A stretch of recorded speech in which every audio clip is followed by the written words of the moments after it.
बुलंद भारत चैनल में आपका स्वागत है। मेरे चैनल को अभी तक सब्सक्राइब नहीं किया तो मेरे चैनल को सब्सक्राइब कर लें।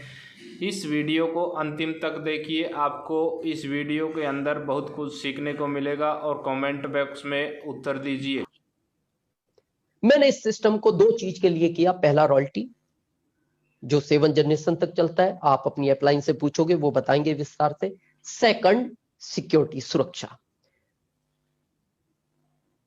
आज आपको समझ में आएगा क्या है ये, इसकी इंपोर्टेंस क्या है, क्या चीज है ये सुरक्षा, क्या चीज है, क्यों करना चाहिए। अभी मैं लगभग 4 दिन पहले किसी से कॉन्फ्रेंस में मैंने इस टॉपिक को लिया। मैं आज आपको कहना चाहता हूं। अभी सडनली लगभग 3 महीने पहले की बात है, हमारे रतलाम के अंदर एक रोड लाइन ट्रांसपोर्ट है,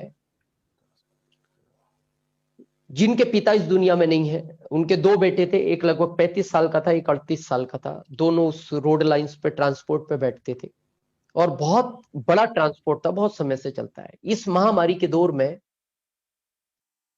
दोनों इस दुनिया से चले गए। वो जिस जगह है, उनके शोक में 3 दिन तक वो मार्केट नहीं खुला। सन्नाटा छा गया उस क्षेत्र में। लोगों ने पूछा क्या हुआ, तो बोले दोनों भाई चले गए। प्रश्न ये नहीं है अब जो इस महामारी में होना था, गए करोड़ों लोग हैं, ये चले गए। प्रश्न ये है कि इनके परिवार को कौन चलाएगा, कौन देखेगा। तो बाद में पता लगा कि उनमें से जो बड़ा भाई था, उसका 11 साल का बेटा है जो उस परिवार में सबसे बड़ा है। बात हुई, प्रोग्राम के बाद उस बच्चे को वहां लाया गया। मैं आपसे एक प्रश्न पूछना चाहता हूं। 11 साल की उसकी उम्र है, उसको कोई ज्ञान नहीं है उस ट्रांसपोर्ट के नॉलेज का। उसको जो स्टाफ बताएगा वो करेगा, उससे गलतियां भी होगी, हो सकता है नुकसान भी हो। कोई ट्रांसपोर्ट में कार्टून कहीं मिस हो गया, जब ग्राहक उससे आके बात करेगा, वो शायद इतनी कॉन्फिडेंस लेवल के साथ बात नहीं कर पाएगा। हो सकता है वो उससे उसका हर्जाना मांग ले, उसको देना पड़ेगा। वो सब भी ठीक है। 11 साल की उम्र उसकी खेलने कूदने की उम्र थी। ये उम्र उसको कभी वापस लाइफ में नहीं मिलेगी। जिस उम्र में उसको खेलना था, जिस उम्र में उसको एंजॉय करना था, जिस उम्र में, जो उम्र उसकी पढ़ाई की थी, उस उम्र में उसके ऊपर एक बहुत बड़ी जिम्मेदारी का बोझ आ गया। ऑप्शन दूसरा नहीं था। भगवान न करे ऐसी कभी जिम्मेदारी हम सबके ऊपर आए या हमारे बच्चों के ऊपर आए। इसलिए इस बिजनेस को बहुत सीरियसली, मैं हमेशा एक बात कहता हूं लोगों से, मत करना आरसीएम, लेकिन कभी घर जाके एक बार सीरियसली, कभी रात को लेट पहुंचो या रात को लेट उठो, एक बार आप अपने परिवार को ध्यान से देखना तो सही। हालांकि कहते हैं निगेटिव कभी सोचना नहीं चाहिए, लेकिन एक बार विचार करना, क्योंकि दुनिया का एक सच है, जो आया है वो जाएगा। बस एक बार विचार करना, 1 सेकंड के लिए आंख बंद करना और एक बार सोचना कि ये आंख कभी किसी दिन मेरी वापस ना खुली, अगर ये बंद ही रह गई तो ये सब जितने लोग मेरे परिवार के बंद आंख करके सोए हुए हैं और मेरी आंख नहीं खुली, तो फिर इनकी आंख खुलने के बाद इनका होगा क्या। खोए, हम सबने खोए। मेरे फादर को कैंसर था, मेरे ससुर जी को कैंसर था। अभी कहना नहीं चाहिए, पिल्लास सर के मदर, बहुत, मैं जब बात करता था, बड़ी बीमारी से जब वो ग्रसित रहे, बहुत माइंडली पिल्लास सर बड़े परेशान रहे।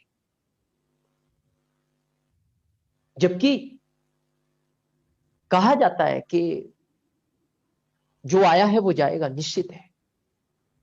बस मैं इसीलिए कहना चाहता हूं, जिस दिन हम नहीं होंगे ये सिस्टम काम करेगा, जैसे रवि शर्मा जी के साथ काम कर रहा है, जैसे स्वर्गीय श्री सतीश पंडित जी के बच्चों के साथ काम कर रहा है। लास्ट में मैं एक बात कह के अपनी बात को खत्म करूंगा। अभी मैंने 3-4 दिन पहले किसी कॉन्फ्रेंस में कहा, यहां शायद आपका क्यों का उत्तर आपको मिल जाएगा। एक 13 साल का बच्चा अपने दादाजी को सुबह नाश्ता लेके जाता है, दिन में लंच लेके जाता है, शाम को डिनर लेके जाता है। तो उस दादाजी ने उस बच्चे से एक प्रश्न पूछा, बेटा तुम 13 साल के हो, खेलने के टाइम मेरे को शाम को चाय लेने आते हो 4:30 बजे, जबकि वो तुम्हारा खेलने का टाइम होता है। उसने कहा हाँ दादाजी।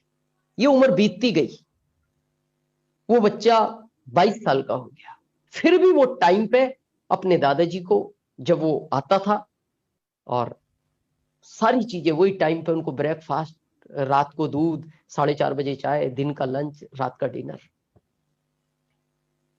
दादाजी ने एक बात कही, इस कॉलोनी में बेटा बहुत सारे लोग रहते हैं, तू तो मेरा पोता है, लेकिन मैं तेरे को ऐसे उदाहरण दे सकता हूं जिनको उनका बेटा भी टाइम टाइम पे ये सब कुछ नहीं करता, फिर तू क्यों कर रहा है। उसने एक बहुत सटीक लाइन कही अपने दादाजी से, दादाजी मैं जिस कॉलेज में पढ़ के बड़ा हुआ हूं, आपको पता है मेरी ये शर्ट कितने की है? 5,000 की शर्ट है, 23,000 की घड़ी पहनता हूं दादाजी में। मैंने मेरे फादर से एक दिन पूछा, पापा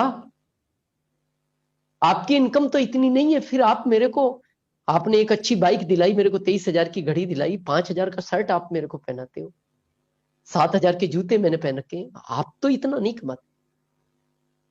तो मेरे पिताजी ने एक ही बात की थी, बेटा जो तू इंजॉय कर रहा है ना, ये तेरे दादाजी ने डायरेक्ट सेलिंग मेथड के अंदर कोई बीज बोया था, और 5 साल अपनी मेहनत से इन्होंने इस वृक्ष को बड़ा किया।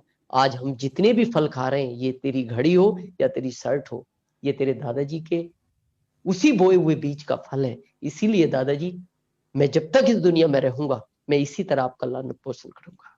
अगर आप चाहते हो कि यहां तो बच्चे भी अपने माता पिता को भूल जाते हैं, अगर आपका पोता भी इसी तरह आपको याद रख के, इसी तरह आपकी लास्ट टाइम पे ध्यान रख के, तो इस सिस्टम को बहुत सीरियसली करें, बिना टाइम खराब किए। मेरा एक अभी नारा चल रहा है, मैं उस नारे के साथ बात खत्म करूंगा। 21 दिसंबर, 1 साल बाद, 1 साल तक काम क्या करना है, मैं अभी सबको, मेरी जो भी वीडियो कॉन्फ्रेंस होती है, ये मेरा भी एक बिल्कुल फिक्स नारा है।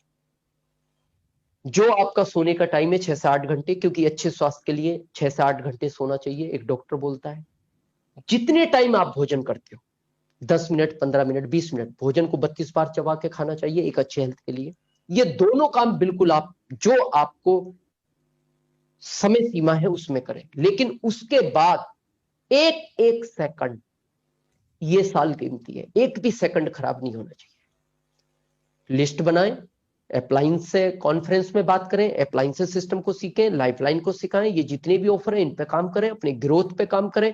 और मैं दावे के साथ कहता हूं, जब भी हम दिसंबर में किसी कॉन्फ्रेंस में मिलेंगे, अगर आज आप वाइटल पर भी हैं, तो आपका टेक्निकल का सेलिब्रेशन होगा। आप सबने सुना, आपकी अपलाइनों ने हमारे को इस मंच पे आने का, बोलने का मौका दिया। आप सबको बहुत बहुत थैंक। आपने वीडियो को अंतिम तक देखा, आपका बहुत बहुत धन्यवाद। वीडियो आपको अच्छा लगा है तो शेयर कीजिए, वीडियो को लाइक कीजिए। जय हिंद, जय भारत।